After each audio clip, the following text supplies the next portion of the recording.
Hi, everyone. Welcome. I hope you all are doing well here today. We are thrilled to have you join us for our very first time live streaming from our YouTube channel for our inaugural Chat and Chew with School Meal Rockstars series. We're very excited to be celebrating National Nutrition Month and also celebrating the great work that's happening in schools across the U.S. in their school nutrition programs. We're going to give it just another minute to allow folks time to join us. My name is Stephanie Joyce. I'm a National Nutrition Advisor here with Healthier Gen, and I am working here today from my home office just outside of Bangor, Maine. It's a blizzard outside. We are expecting just about 2 feet of snow, so I'm sure many schools will agree with me that we are tired of the snow days and we are ready for spring. We would love to hear, how are you celebrating National Nutrition Month? So please follow us on Twitter. You can follow us at Healthier Gen, and we would love to hear from you in terms of how are you celebrating National Nutrition Month. So please tag us and let us know the things that you're doing in your schools and community. We're going to go ahead and get started. So again, my name is Stephanie Joyce. I'm a National Nutrition Advisor here with the Alliance for a Healthier Generation, and I'm a registered dietitian that's joined here today by my colleague, a fellow nutrition advisor from sunny Miami, Florida, Carol Chong. We're thrilled to be offering a really great Chat and Chew series for you this week. We have a great lineup set up.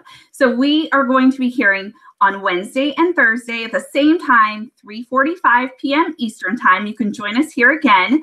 And we're going to be hearing from the person behind the At Schools and Meals at Rocks, Dale Hayes, and also from the Wyndham and Raymond School Nutrition Program, Jeannie Riley. We have a very special guest here for us today, and I'm thrilled to be introducing you to her and to share the tremendous work that she's done in her school nutrition program, not only offering more whole grains, but offering more local grains in her school meals. Please join me in welcoming the current president of the Academy of Nutrition and Dietetics and school nutrition director for Burke County Public Schools in Georgia, Donna Martin. First, let's hear from my colleague, Carol Chong. Thank you, Stephanie. We know that whole grains are an important part of a balanced diet and for health. They not only provide children with important B vitamins, such as thiamine and riboflavin, and minerals such as iron, but also provide fiber that helps keep them full for a longer time. Beginning in 2014-2015 school year, all grains offered in school lunch and school breakfast programs must be whole grain rich. There are many products available to help provide whole grains in school meal programs, from cereals to pasta to sandwich breads, wraps, and more. Whole grain helps to keep students fueled and ready to learn throughout the school day. Now, let's hear from Donna to find out what strategies and tips she has and has helped her encourage more whole grains in her school meals. Take it away, Donna. Okay, thank you. Thank you so much for giving me this opportunity to talk about a subject that I'm very passionate about, and that's school meals and the successful implementation of the Healthy Hunger-Free Kids Act of 2010. I love being the first school nutrition director to be president of the Academy of Nutrition and Dietetics, and I can assure you everywhere I go, it's what I talk about a lot. What I'd like to focus on today is how we have successfully implemented incorporating whole grains into our menus. We started the process of incorporating whole grains into our menus over 8 years ago. We knew that we wanted our students to start eating more whole grains, and then we knew it wouldn't happen overnight. As a registered dietitian nutritionist, I knew that we needed to be incorporating more whole grains into our menus based on the dietary guidelines.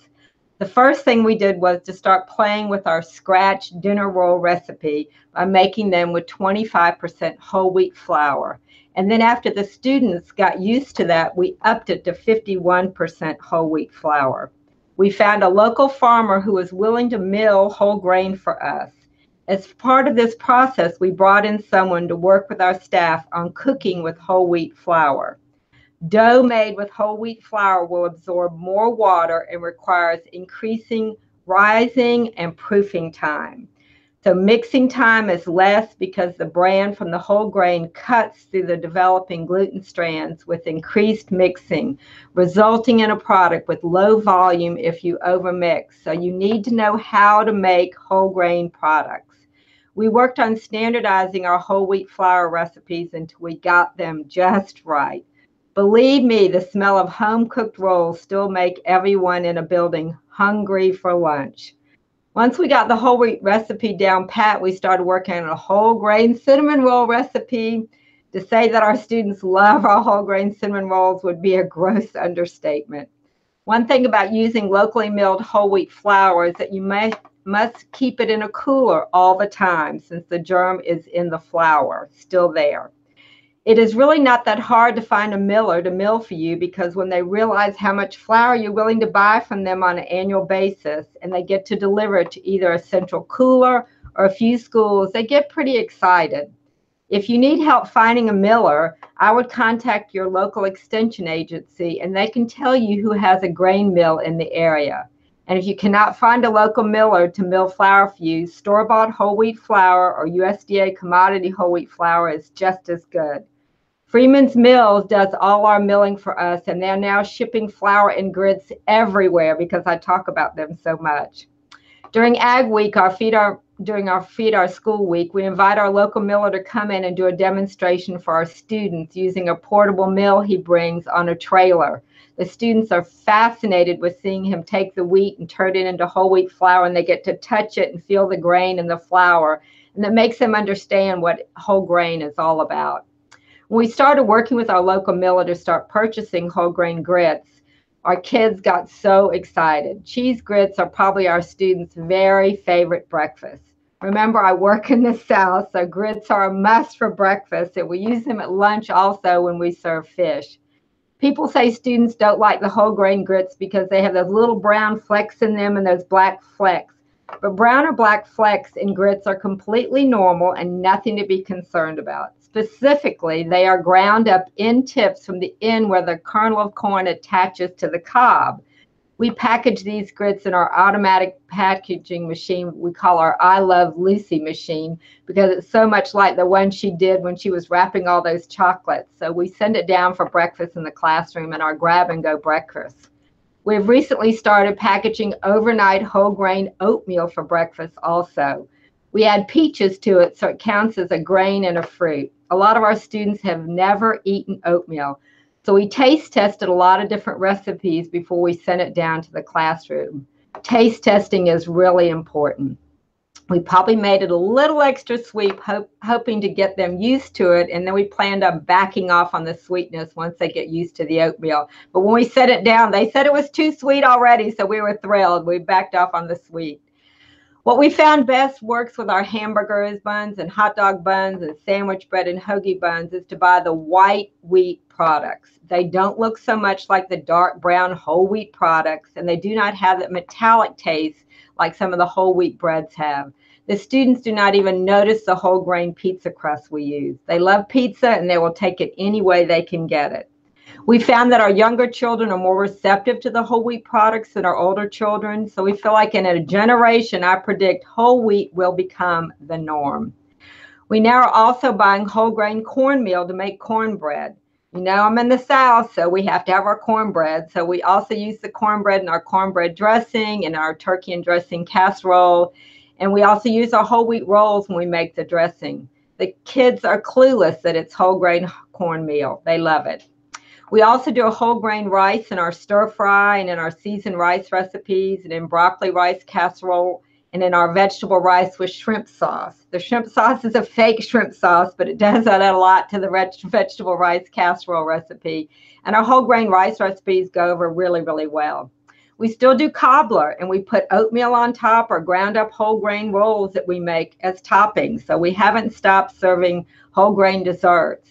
I think scratch cooking is the other area that we pride ourselves on. We scratch cook lasagna, spaghetti, turkey tetrazzini, macaroni and cheese, chicken casserole, and several other pasta dishes that have whole wheat pasta in them. Our kids have never complained about the whole grain pasta.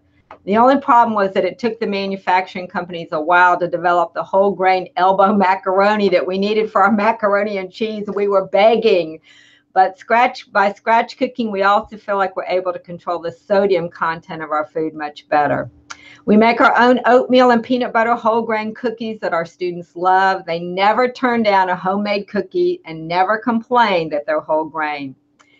I always think that doing taste testing of products is the best way to gain student acceptance. We have a Charlie cart that we do cooking classes for our students on. In some of the lessons, we use whole grain products like pasta and bread and tortillas, and it's a great way to get the students to use whole grain products. One of the recipes the students made was hoe cakes. They also made healthy snacks with thin whole grain sandwich bread. We also did a lesson on making tabbouleh with bulgur to go along with a class that they were doing on Middle Eastern studies. They also made whole grain strawberry shortcakes in the cooking class. Anytime they can cook with something, they usually love it. One thing that I think is really important is being consistent and sticking to always doing whole grains and not switching back and forth. We do whole grain chicken patties, pizza crust, chicken nuggets, etc. We are consistent with speccing whole grain everything. I also feel like you need to pay attention to the part of the country you're in to make sure the whole grain products fit your population. For example, we're still struggling with finding a fabulous whole grain biscuit, but we do have one that's acceptable. So talk to other districts in your area to see if they have found a better product that fits your particular needs, and that are always, we school nutrition directors love to share. I really feel like as our 4-year-old students are starting out eating whole grain items, they'll grow up not knowing anything else. They will love them. When I asked some of our elementary students whether or not they preferred white bread to whole wheat bread, they said whole wheat bread. It may take a generation, but it will be worth it to weather the storm. Thank you. Donna, thank you so much. It's always wonderful to hear from you, and I really appreciate you joining us all today. Thank you so much for everyone that tuned in. We're excited that you were able to join us, and I hope that you got some great strategies that's worked for Donna and perhaps might work in your school nutrition program. So just as a reminder, we're going to be here again Wednesday and Thursday, again 3:45 p.m. Eastern Time. And if you're not able to join, don't fret. These are all going to be recorded and posted on our YouTube channel, so feel free to check it out there or to share them with others that you feel could benefit from listening in. And please join us back here tomorrow, where we're going to have social media guru and school meal cheerleader from School Meals at Rocks, Dale Hayes. Thank you so much for joining, and have a great afternoon. Thanks, everyone.